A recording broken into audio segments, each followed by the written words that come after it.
إن الحمد لله نحمده ونستعينه ونستغفره ونتوب إليه ونعوذ بالله من شرور أنفسنا ومن سيئات أعمالنا من يهده الله فلا مضل له ومن يضلله فلا هادي له وأشهد أن لا إله إلا الله وحده لا شريك له وأشهد أن محمدا عبده ورسوله وخليله وصفيه من خلقه صلى الله وسلم وبارك عليه وعلى آله وصحبه أجمعين أما بعد يا أيها الذين آمنوا اتقوا الله وقولوا قولا سديدا يصلح لكم أعمالكم ويغفر لكم ذنوبكم ومن يطع الله ورسوله فقد فاز فوزا عظيما ثم أما بعد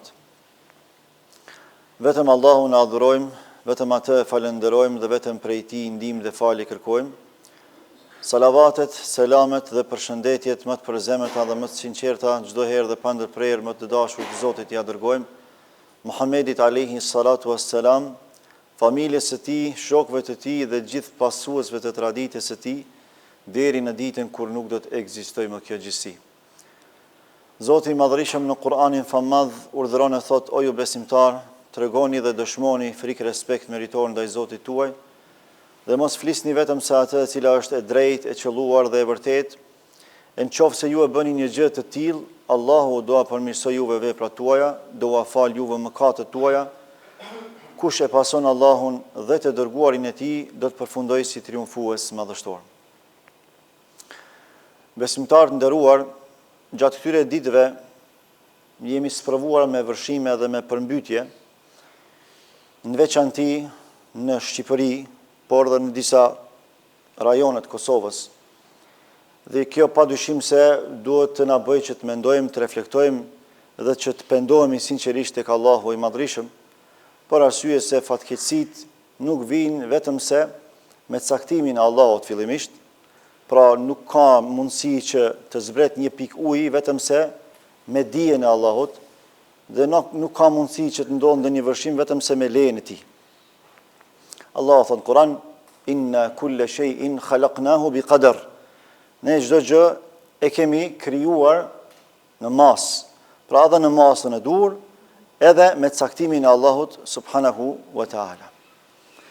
Në anën tjetër, Allahu gjithashtu na tregon se fatkeqësitë vijnë si pasojë e bëmave tona, si pasojë e veprave tona që i kemi vepruar me duart tona. Wa ma asabakum min musibatin fabima kasabat aydikum wa ya'fu an kathir. Nuk ju ka plon, nuk ju godet ndonjë fatkeqësi vetëm se për shkak të veprave që ju i keni vepruar me duart tuaja. Wa ya'fu an kathir, por Allahu fal shumë. Që do të thotë se veprat tona kanë ndikim të drejtë për drejtë në mirëqenien tonë jetësore. Veprat tona ndërlidhen me shkaqet ekzistuese në jetën e kësaj bote. Përfshirë këtu edhe shkaqet natyrore. Sado që dikush mundohet ta mohojë, sado që dikush mundohet ta tjetërsoj, ky është një realitet i pamohueshëm. Allahu thot: çdo gjë që ju godet juve prej fatkeqësive, dijeni mirë që janë rezultati i bëmave tuaja, janë rezultati i veprave tuaja. Në të kundërtën, Allahu nuk bën padrejtësi. Nuk bën Allahu padrejtësi. Për kaq i madh është Allahu, kaq i mëshirshëm është, sa që ai ndëshkimin e tij nuk e sjell të tërësishëm për një herë. I afatizon njerëzit, i afatizon besimtarët e tij në mënyrë që ata të kthehen me pendim të sinqert, me istighfar, me përulësi e kështu me radhë. Prandaj Allahu në një periudhë kohore i sprovon disa robëve të tij me vërshima, me tufane, me fatkeqësi të ndryshme natyrore e kështu me radhë. Kjo që po ndodh nuk duhet na kaloj pa reflektim. Pra, nuk duhet që fajin fillimisht ta kërkojmë tek të tjerët, por fillimisht tek vetja jonë. Normalisht po flas për atë kategorinë njerëzish që kanë ndërgjegje në raport me Allahun subhanahu wa taala, në raport me krijuesin e tyre. Në radhë parë, besimtari i ndërgjegjshëm e mendon veten dhe Zotin, mos kam bëu diçka, dhe një gabim, dhe një gjuna të madh, e më ka kaplu hidhrimi Allahut. Kjo është qasja një besimtarit devotshëm. Ai i analizon gjanat thellë, edhe i kalkulon mirë, sepse për tonë nuk ka diçka më të shtrenjtë se sa raporti me Zotin e Madhërisëm. Çdo gjë kompenzohet përpos raportit me Allah. Nëse e humbim Allahun, krejt botën me pas, kur gjo s'kemi. Nëse e kemi Allahun, kur gjo mas me pas, krejt i kemi. Se burimi i gjitha mirësive është Allahu subhanahu wa taala. Ai na ka dhënë jetën, ai na ka dhënë shëndetin, na ka dhënë familjen, na ka dhënë imagjinatën, kreativitetin, pra çdo gjë që na sot e kemi në posedim, e shfrytëzojmë për të mirën tonë individuale, familjare, shoqërore, e kemi pe Allahut. E nuk ja vlen me shkatru këtë raport me krijuesin absolut gjithësisë, sepse çdo gjë tjetër kompenzohet, rregullohet, ka zgjidhje. Përpos humbjes së Allahut, nëse humbim Allahun, kur gjë s'kemi. E Allah për mëshirës ti e danë sprovën. Nuk e qënë komplet. E danë. Njëherë me vërshima, njëherë me gjana tjera, për me reflektu besimtarët e ti. Sidomos një shoqëri islame, një shoqëri besimtare. Se Allah e ka ngrit këtë shoqëri. Në mesin e këtë evropianve, Allahu në ka zgjedhë neve me e bartë mbi supet tona emanetin e islamit. Wallahi, kjo është vlera më e madhe që ekziston. Unë shpesh herë kom meditu çështjen pse Allahu s'e ka dhënë islamin serbëve. Pse s'e ka dhënë grekëve? Pse s'e ka dhënë bullgarëve? Pse s'e ka dhënë popujve në rajon? Po na ka dhënë neve dhe bosnjakëve. Kur ku marrë dhe i kom analizu disa ajete të Kuranit ku Allah thot inna Allah la yahdi al-qawma adh-dhalimin. Allahu nuk e udhëzon një popull zullumçar. E kom marrë përgjigjen. Se ne jemi pej popujve që kur kërkuj si kemi bo zullum, e gjithmonë na kanë bo zullum. Kur kërkan se kemi shkel, e gjithmonë na kanë shkel. E Allah s'ja jep udhëzimin, dhuratën më të madhe, dikuj që është zullumçar.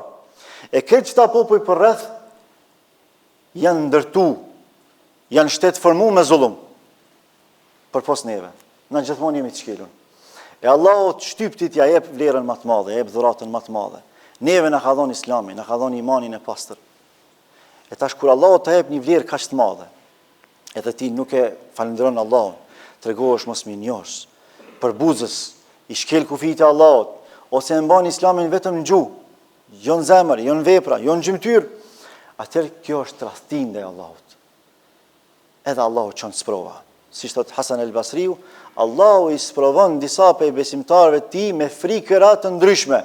I frikson ata me disa fatkeqësi në mënyrë që ata më ju kthy Allahut me pendim. Edhe këtë e bën pe dashnisë ti. Kushtimisht po them.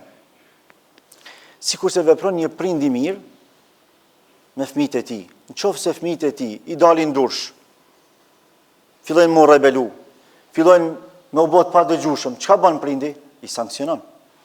A prej dashnisë, a prej urrëties? Prej dashnisë. I merë disa masa edukative, i privon për disa knajsive që kanë mujtë mi pas deri dje, disa shëtitje, disa mirësi që i kanë gëzu deri dje, ja pengon. Pse? Donë me i dhonë mësim, mas me e bo gabimin e njët, me a ditë vlerën asaj që e ka, me respektua autoritetin familjar që është baba e nana, një që ai më u kthy në origjinën e pastër, edhe të besimit, edhe të jetës, edhe të mirëqenjes. E Allahu t'i takon shembulli më i lartë. Walillahi al-mathalul a'la. Allahu neve na sprovon me fatkeqësi dhe kësaj natyre pse na don, se na ka dhënë emanetin më të madh dhe thot, o populli jam që ju deshta shumë. O besimtarët e mi që ju deshta shumë. E ja u dhash vlerën më të madhe e Islamin. Mos e nënvlerësoni këtë mirësi. Se këtë binjon unë e kam dorë. Unë e dridhit tokën, unë e lëshoj ujin, shiun, e pas të ju përmbysin vërshimet, e mund ndodhë dhe diçka ma keq se sa kjo. Andaj meditoni, logjikoni, reflektoni, pendohuni, se çdo gjë e keni në durët e mia, thot Allahu subhanahu wa taala. Çdo gjë është në forcën, në fuqinë, çdo gjë lëviz me dëshirën, me vullnetin dhe me fuqinë e Allahut subhanahu wa taala. Por Allahu, siç na ka treguar përmes pejgamberit Allahut, e bën këtë se na don. Idha ahabba Allahu qauman ibtalahum. Kur Allahu don një popull, i sprovon ata. Dhe kur i sprovon, Allahu i sprovon për të ngritur ata, për të vetëdijsuar dhe për të penduar sinqerisht tek Zoti i Madhërisht. Në këto lloj situatash, besimtarë nderuam, ne krahas reflektimit, krahas pendimit sinqert, duhet edhe të solidarizohemi mes vete. fatmirësisht qyteti i Prezenit nuk ka përjetuar edhe aq shumë dëme sikur se kanë përjetuar disa qytete tjera.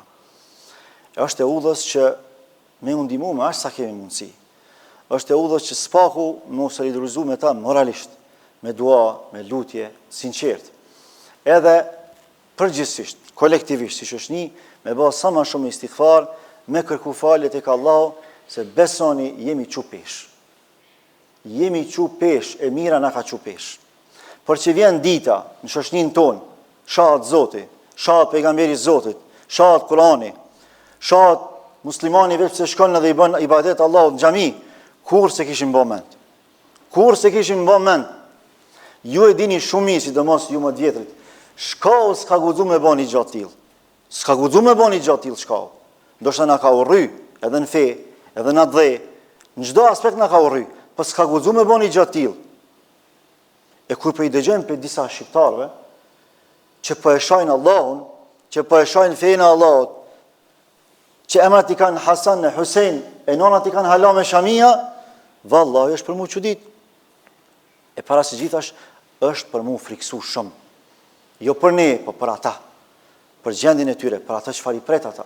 Sepse ata realisht i kanë shpallë luftë Allahut subhanahu wa taala. E çka do të më bëj na të çnoshit? Çka do të më bëj? Do të me i këshilu ata që janë të smut. Me i këshilu.